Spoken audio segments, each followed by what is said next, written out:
He's the idol of every woman. Who are you? Bond. James Bond. Girls and fun. Girls and danger. The hotter the danger, the cooler he takes it. I think you've made your point, Goldfinger. Thank you for the demonstration. Choose your next witticism carefully, Mr. Bond. It may be your last. Do you expect me to talk? No, Mr. Bond, I expect you to die.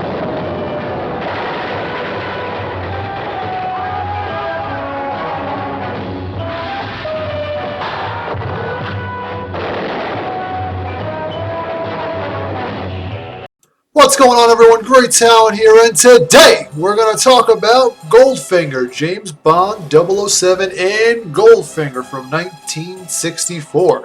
Yeah, so this is my next stop in my James Bond marathon leading up to No Time to Die, coming out next month. The date of recording is September the 14th. Don't know why I said it like that, but okay. So in this episode of Rose Tinted Theater, we're going to look at James Bond 007 and GoldenEye, starring none other than the infamous Sean Connery, the legendary original James Bond, and probably one of the best James Bonds. The movie, I mean, it depends on what era you're raised in. For me, it's Pierce Brosnan's number one because I grew up with him. But Sean Connery is definitely number two. He is still the man. He is suave, sophisticated, charming as hell. This movie, though, in this day and age in 2021, it may be considered a little bit controversial because it does have some dated moments. It is a partial product of its time. And what do I mean by that? There's a couple of moments. There's two scenes in the movie, and I'm not really going to spoil anything because I'm just telling you what's happening. So two scenes in the movie, one of which being, the first of which being James Bond's interaction with one of the women in the poolside. One of the guys from the CIA comes over. He says, "Hey, nice to meet you. Meet this lady friend of mine." And now it's time to say goodbye because it's man talk. And then he smacks her in the ass and then fucking sends her on her way. So that's it could be looked at as male chauvinistic, whatever. But it's a product of its time. It was funny. It was funny. Okay, I'm sorry. It was just a product of its time. What do you want? And then the next scene later on in the movie, in the latter half of the movie, you have James Bond interacting with Pussy Galore. Yes, that's right. A Bond girl named Pussy Galore. And he just kind of wrestles her into submission and says, pretty much says 35 no's and one yes means yes. So he just kind of fucking Pepe Le Pew forces himself on her until she just submits. So, it's just, whatever. It's just a product of its time. Get that out of the way. Now let's have some fun. So what is Goldfinger about? Why is it a James Bond classic? Well, I'll tell you why. So basically the movie starts off with you get introduced to the character named Goldfinger. He runs a gold bullion industry, jewelry company is his front, and he's trying to pull off a major, what appears to be a heist from the Kentucky Fort Knox, the major gold bullion in the United States. What appears to be a heist, but I won't spoil the twist for you. Anyway, so James Bond tries to go after him, tries to get under his skin and try to feel him out a little bit to try and just stop him overall, because that's what James Bond's role is. He's a agent of MI6, tries to stop terrorists from taking over the fucking world and destroying shit. So he finds himself traveling all across parts of Europe and then back to the United States.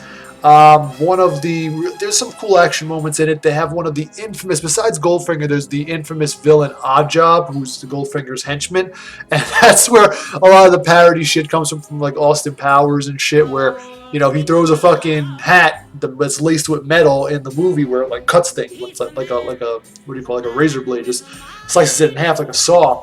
And in Austin Powers, Oddjob was parodied by the guy who throws the fucking shoe. He goes, "Who throws a shoe?" Honestly, But a lot of parody spy movies that made fun of James Bond got it from one of these movies here, Goldfinger.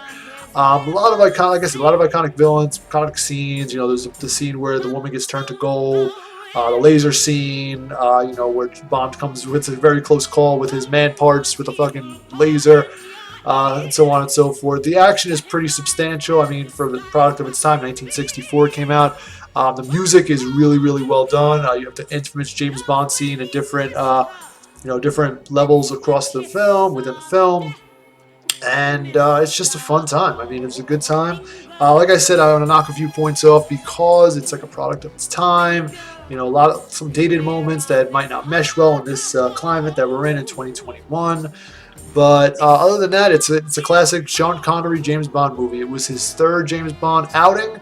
He had a few more films left in this before he passed the torch to Roger Moore, but it is Sean Connery prime as what you're getting here. And also, I really enjoy the interactions. I always enjoy the interactions with Q and James Bond. They have a lot of back and forth banter. It's pretty hilarious, showing off the gadgets in the Aston Martin, machine gun, smoke screens, all that good shit.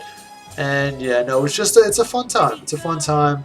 If I had to score this movie on a scale of 1 to 10, I would give it an 8 out of 10. I think it's a solid James Bond movie. Like I said, it has a few dated moments.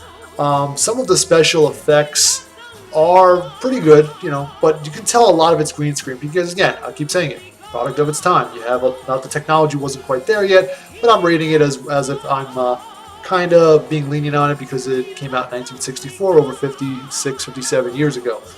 So again, if you want to check this movie out, you can probably watch it on Amazon Prime Video. I watched it on the Blu-ray box set. It held up. It looked really beautiful though on the Blu-ray. If you have the Blu-ray is really stunning. Like of this movie in particular, it's very vivid. The colors are very vivid, very bright. You can see a lot of the pores on their face, the sweat beads, all that good shit.